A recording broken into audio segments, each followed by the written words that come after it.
রাত্রেবেলা ঘুমিয়েছি বৃষ্টি দেখে, সকালবেলা উঠে দেখছি বেশ ভালো বৃষ্টি কিন্তু হয়েছে আমাদের এই দিকটা। আজকের রবিবার, কিন্তু এটা রবিবারের ভিডিও না, টানা যে কদিন বৃষ্টি হলো তখন এরই একেই তো বৃষ্টি, তার মধ্যে আবার ইলিশ, ব্যাস কে দেখে। আমি কিন্তু আনন্দে বিশাল, মানে একদম আমার কি রান্না করব সেটাই ভাবছিলাম। তো একটাই ইলিশ মাছ, কিন্তু সেটা 4 পিস না 5 পিস হয়েছে।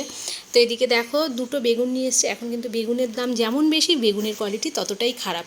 আর এই যে কাটার সাথে সাথে দানা তো রয়েছেই বড় বড়, তার সাথে দেখো পোকাগুলোও কিন্তু বেশ, মানে একদম পারলে বেগুনটাকে একদম পুরোটাই খেয়ে ফেলে। তো যাই হোক, বাচ্চা দিয়ে দুটো বেগুন এনেছিল, সেটাকে আমি নিয়ে নিলাম। আর এদিকে কিন্তু আমি শিলপাটায় বেটে নিয়েছি অল্প একটু, সামান্য সর্ষে, পোস্ত, কাঁচা লঙ্কা।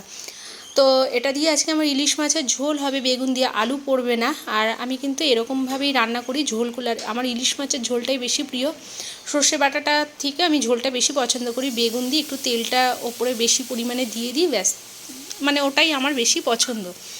আর আমি আজকে একদিন শেয়ার করছি, কিন্তু এর মধ্যে কিন্তু অনেক দিন তো আমি ভিডিও মানে তুলেও রাখি না, তো তার মধ্যে কিন্তু 4 দিন 5 দিন খাওয়া হয়ে গেছে ইলিশ মাছ। কিন্তু যদিও বা আমি আজকে ভিডিওটা তোমাদের সাথে প্রথম শেয়ার করছি, তাই বললাম বর্ষার প্রথম ইলিশ।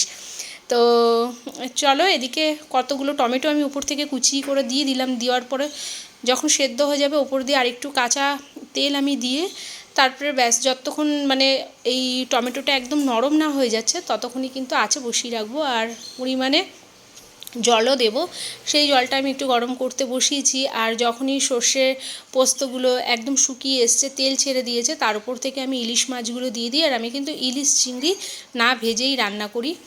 আর ইলিশ মাছগুলোকে এইরকমভাবে এপাট ওপিট করে একদম কিন্তু উল্টে দিতে হবে, যাতে একটু তেলটা ঢুকে যায়। আর আমি অনেকক্ষণ আগে ইলিশ মাছ ধুয়ে এর মধ্যে কিন্তু নুন, হলুদ, কাঁচা সর্ষের তেল মাখিয়ে রেখে দিয়েছিলাম বেশ, মানে 1 ঘন্টার মতো। তো তাতে কি হয়, নুনটা ভালো মাছের মধ্যে ঢুকে যায়,